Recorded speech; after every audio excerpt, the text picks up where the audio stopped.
zuva parinobuda vanhu vanomhanya chipiti kuita mabasa akasiyana. Vamwe vanomukira kugadzirira kuenda kumabasa, vamwe vachimukira kugadzirira kuenda kuchechi, vamwe vachimukira kugadzirira maappointments avo, angava emabhizinesi, any appointment. Vamwe vanomhanyira kunoshanyira vadikani wavo, vamwe vari mukati mezvipatara, vamwe vari mukati memajeri, vamwe vatano vari kudzimba dzavo.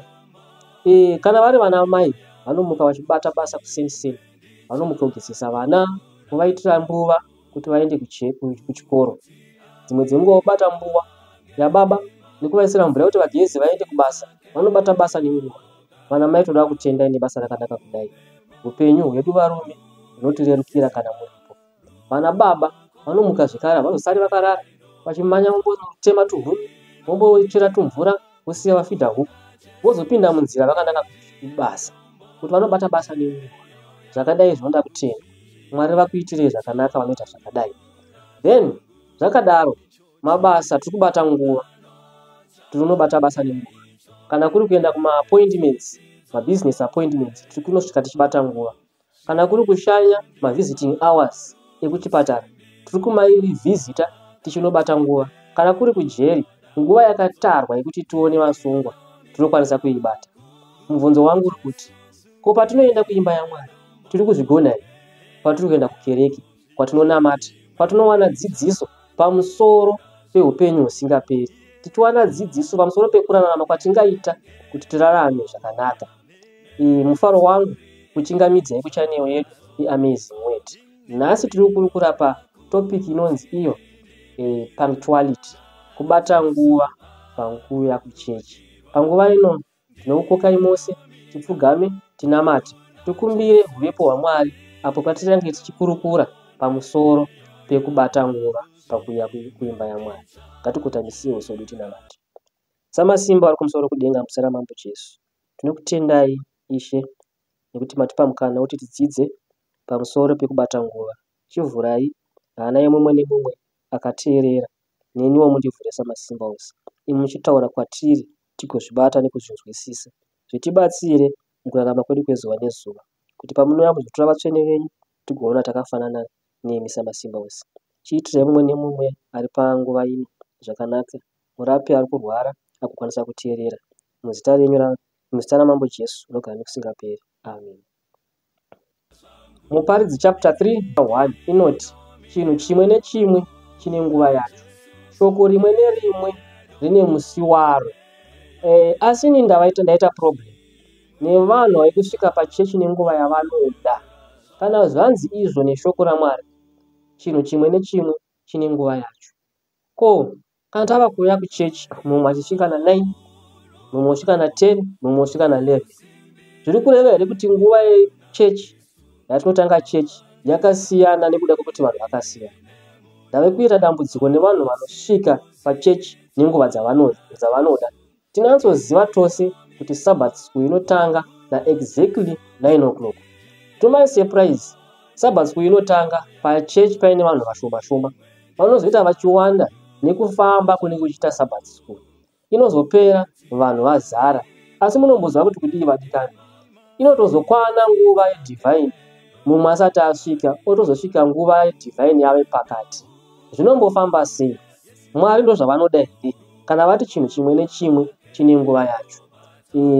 Ndoda kuti timboverenga quotation panapa yatinayo. Inoti iyo, punctuality and decision in the work and cause of God are highly essentials. Delays are virtually defeats. Minutes are golden and should be improved to the very best account. Earthly relations and personal interests should never be secondary. Never should the cause of God be left to suffer in the sin in particular, because of our earthly friends or dearest relatives. Saka, zvinombofamba sei kuti during the week munhu anobata 8 o'clock kubasa, but fail kubata 9 o'clock dzekuchechi, uko kwaanowana dzidziso ingaita kuti ararame zviri nani, ave neutano uye awane upenyu husingaperi. I am not saying kuti vanhu nonokai kumabasa ubva makurumidza kuchechi.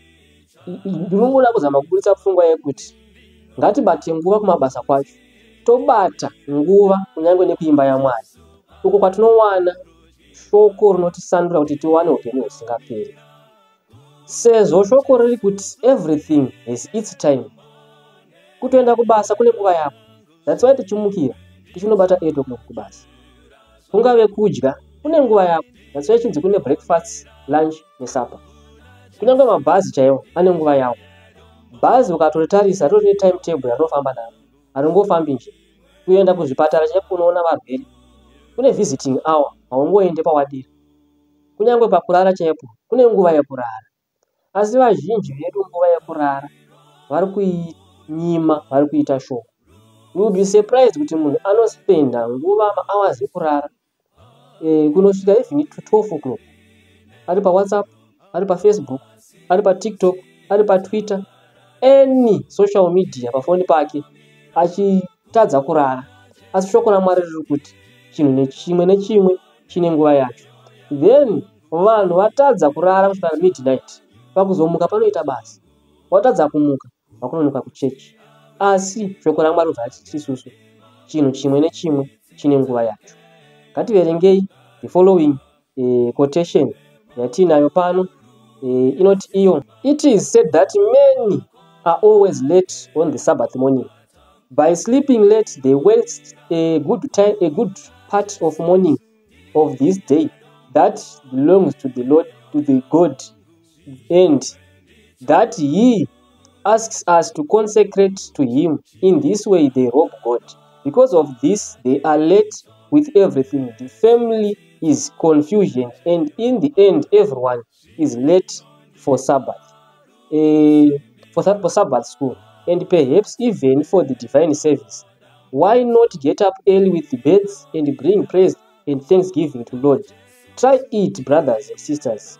Make all your preparation the day before, and on the Sabbath come on time to Sabbath school and divine service. In this way we will not be a service to others, but to yourselves. To you yourselves will enjoy the rich blessings. So kana munhu akanonoka panowanzoitika confusion. First confusion inowanzotangira kuvana. Vana havachazivi kuti chinofana kukosheswa ndechipi mukurarama. They know kuti kana tichienda kuchikoro baba namai vanomhanya vachizama kugadzira kuti tibate nguva dzekuchikoro. But when it comes kuenda kuchechi tinononoka kuenda kuchechi. Havachazivi kuti kwakakosha ndekupi. Matthew 6 verse 33 inoti, asi tangai kutsvaga ushe hwaMwari nokururama kwake, izvozvo zvose zvichawedzerwa kwamuri. That verse kuvana inonesa make sense. Why? Nekuti vari kuziva kuti vakadzidziswa nabereki vavo kuti kuchechi hakuna basa rekuti tumhanye kuenda, ngatange kumhanya kuchikoro. Saka zvekuzoti muzovaudza kuti tangai kumhanya kuchechi nekuchikoro zvinozoprofita, it will be a confusion to them. Secondly, paunotopindawo muchechi macho uchitopinda uri te nekagogo kako wanonoka, vanhu unombova draw attention yavo from the pulpit vakutarisa iwewe, causing a lot of confusion. Secondly, unotodyara impatience mumunhu nekuti wajaira kumuka kunonoka ugomhanya pamwe pacho unozotadza kuita patience nezvimwe zvinhu. Why? Because unenge wadi wanonoka. So it is good kuti munhu amukire aende kuchechi. Let's add another quotation panapo. The precious hours of the Sabbath should not be wasted by staying in bed. On the Sabbath morning, the family should wake up early. If they get up later, there is disorder and haste in preparing for morning snack and Sabbath school. This leads to state of haste and rush and impatience. So, ngatikurumidzei kuenda kusabata kuchechi nenguva, nekuti Mwari ndozvaanoda. Mwari wedu haasi Mwari wenyongano, ndiMwari weorder. Saka iwo kana uchiuya kuchechi na 10 o'clock, vamwe vauya na 9, kana vamwe vauya na 8, uya na 10, uya na 11, ndo order yacho ikati confusion. Mwari vatiitire zvakanaka, vakukomborerei nekuteerera kwamaita shoko iroro. Tisarai makateerera music kubva kuAdventist Gospel Music AGM, kambo kavo kanyuwani kanoteerera. Ulera muziko yere moyo unosua washaya runyararo daiza zitarama moma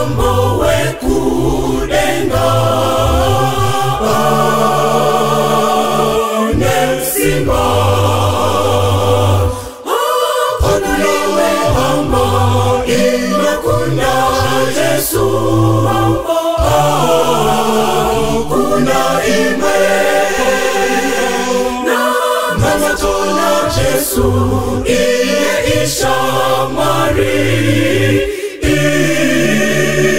ishamwari akanaka nekareva ishangiswa nomweya watenzi vakashinga pazvese apo miedzo yasvika vakabatirira kuna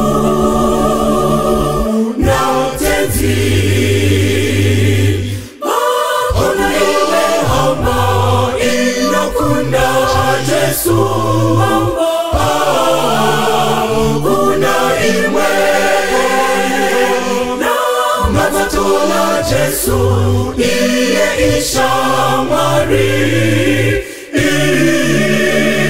ishamwari akanaka taurana tenzi wako mangwanani ese na matamasikati maneruchi na mataje iwe mwana wake uchasimba ona iwe hama inakunda Yesu kuna imwe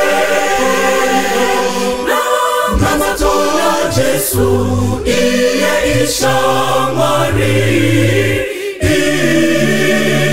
ishamwari akanaka ona iwe hama inakunda Yesu